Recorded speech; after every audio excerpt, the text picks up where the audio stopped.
Нині праздник Чистятителя Николая, одного з самих любимих святих, не тільки для дорослих, і для дітей.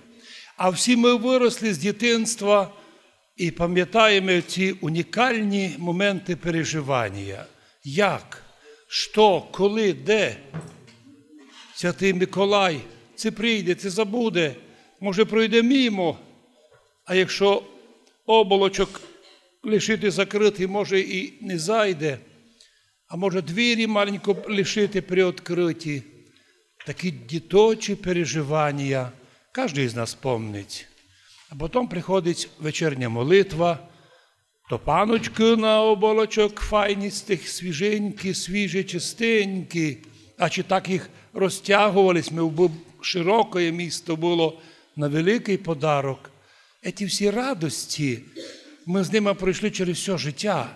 І потім много раз у життю, скільки раз вмісто чистих топаночок ми представляли Богу чистое серце, широкое, щоб в нього Бог уклав добрі таланти, дари духовні, дари Духа Святого і способність у всьому світі нести світло Христово. Сатана, правда, своїх виправляє, направляє в всьому світі злосних лжепастирів, лжехристів, лжеапостолів, і їхні послідователі теж в мірі йдуть, і в результаті зустрічаємося в світі етому. Послідователі наставника Христа Ісуса і наставники апостоли, котрі від себе ніч не робили, лише то наставляли, що наставляв главний наставник Ісус Христос. І ми з вами ті, котрі наставляємо учення Христово і йдемо путі указаним Господом. І вдруг зустрічаємося у світі з другими людьми. У них ведь теж свої пастирі, ворожки, гадалки, екстрасенси, различні тайні общества сатанинські і їх послідователі. Правда, в этому мірі ми замітили, що злих людей деколи буває менше, но вони самі собі б'ють у груди. Нас менше, но ми ліпше організовані, ми знаємо ліпше украсти, ми знаємо ліпше потім за украдене купити пости і потім сміхуватися над Божим народом. Не скривають. І нині не скривають. У древності, коли суддя оприділив смертний приговор якомусь злочинцеві, то приговор ісполняв палач. Но вже в древності було таке правило, що палач закривав лице. Бо якщо б люди знали, хто такий палач, ніде б з ним не говорили, дітей би його не брали в замуж або другому. І палачі скривали лице. А прийшов час, 20-21 вік, що ми видимо, нині палачі не закривають лиця, ідуть і ламлють храми. Окремі мальчики із багатих сімей або із синки високопоставлених чинів закривають на всякий случай лице масками, но большинство нинішніх палачів не закривають. Почому? Та тому, що вони ніколи в життю своєму не пережили радості Святого Миколая. Може, хтось подумає, що ми дуже нерівномірні, порівнюємо, підтверджуємо. Всякий чоловік, котрий з юності почувствував благость Божою і пережив у дитинстві подарки ось Святого Миколая, коли виросте великим, много раз му предложать бути палачом, не піде. Скаже, дайте мені у 50 разів меншу зарплату, най буду меншим начальником, палачом не хочу бути. Впрочем, у древності, навіть при тих самих дикостях древніх, судді ніколи не уподоблялися палачам.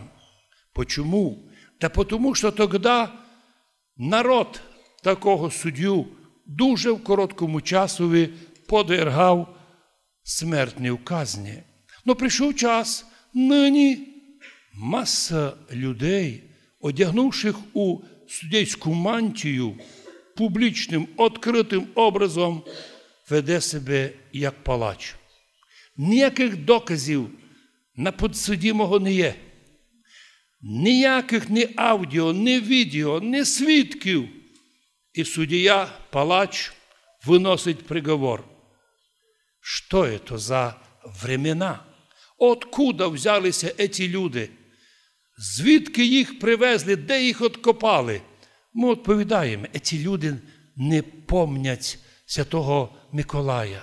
Не пам'ятають його милость, не пам'ятають милость Божу, бо тоді був в життю суддя, християнин, навіть від злочинця, котрий заслужив найбільшу кару, глядає некоє йому таке послаблення.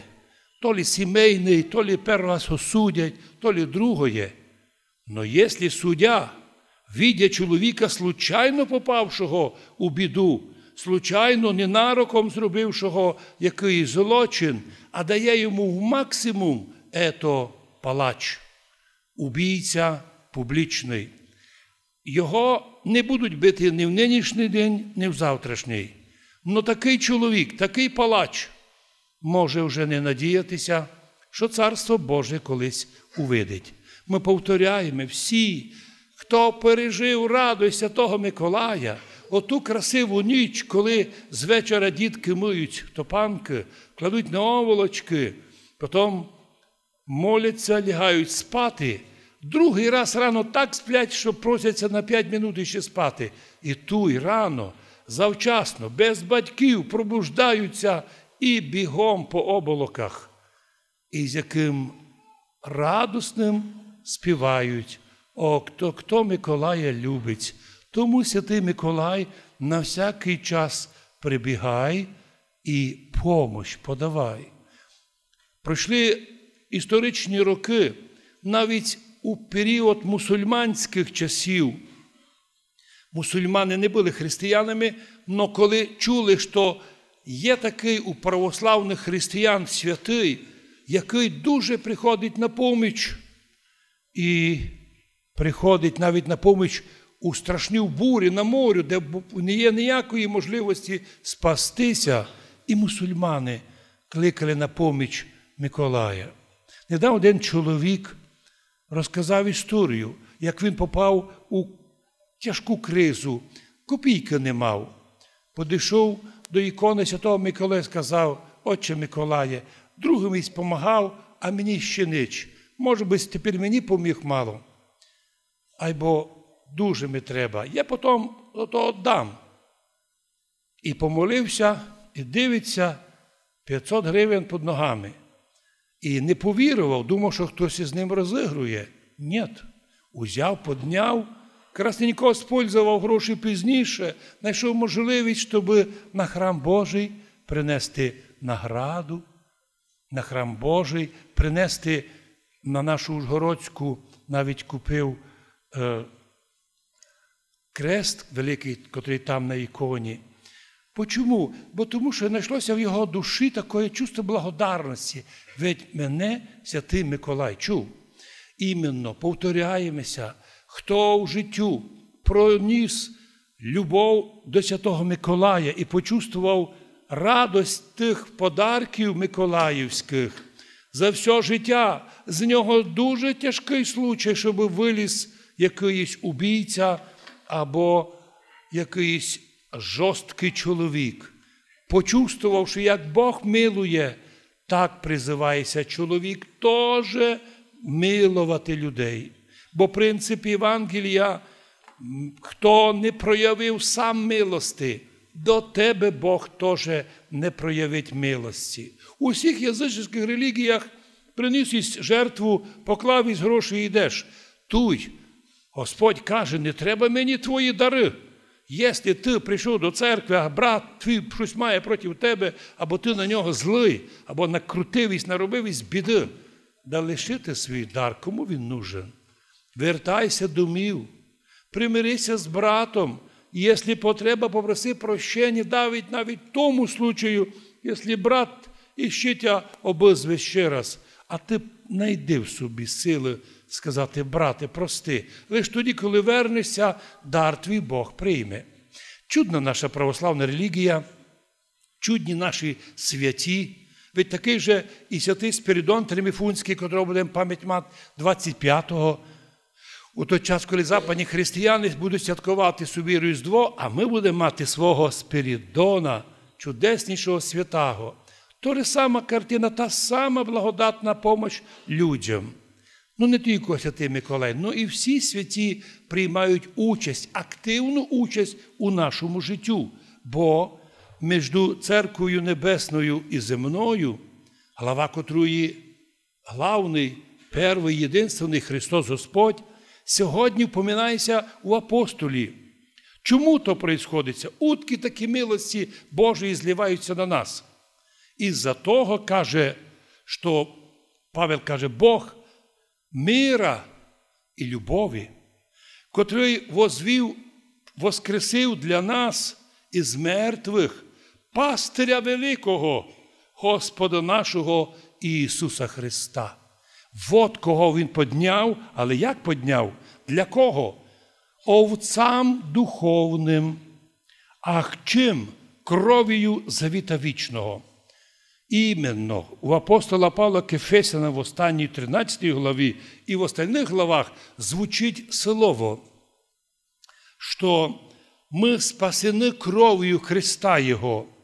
К євреям сьогодні читаємо: братія, Господь, главний наставник Ісус Христос, і збирав апостолів, послав їх на проповідь. Апостоли збирали єпископів і священників, і вони продовжали роботу Ісусову. Но для нас єдин наставник, і тільки в одному ученню ми трудимося, тому, хто отримав від учителя награду, повинуйтеся наставникам вашим і покоряйтеся, бо ті бдять у душах ваших, переживають за ваше спасіння, як такі, котрі мають дати слово перед Богом, як вони поступали. І найби то вони робили з радостю, коли будуть видіти, як діти, ученики, наставникам повинуються. І іменно ми сьогодні споминаємо, що кожен із нас має свого наставника. Точно так, як ніколи спортсмен, борець ніколи би не знав прийоми, якщо би йому не вказав його наставник.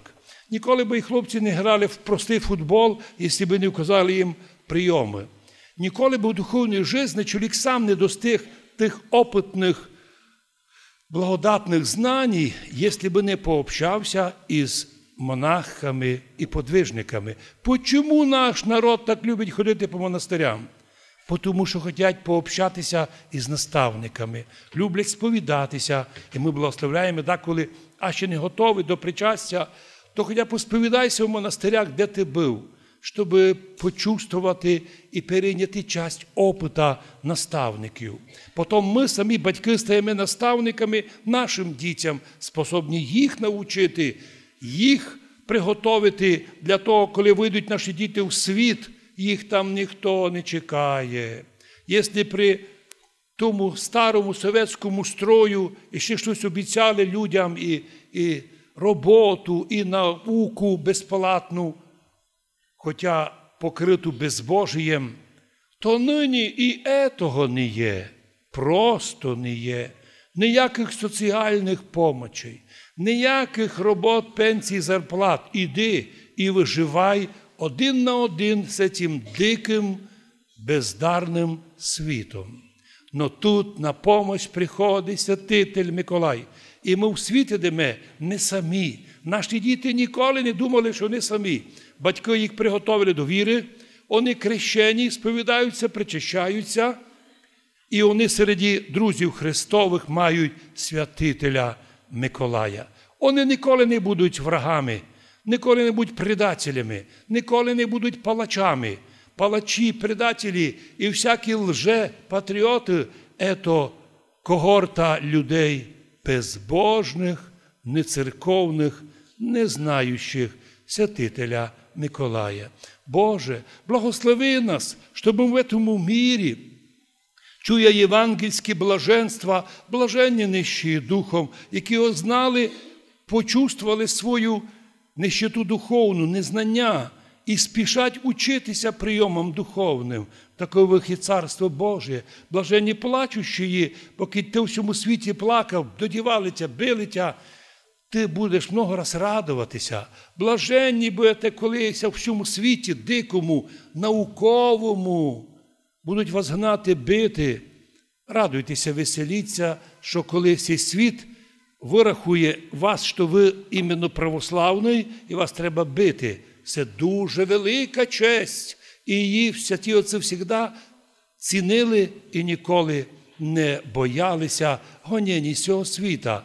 Бо так поступаючи, маючи в собі дух милосердя святителя Миколая, пам'ятаючи подарунки Божії через святого Миколая, пам'ятаючи ту радость, яку ми пережили в юності, ніколи не втратимо її до старості. Бо так поступаючи, і тут на землі ми діти Божі, діти радосні, ну а в вічності наслідники разом з Святим Миколаєм Царства Божого. Амінь.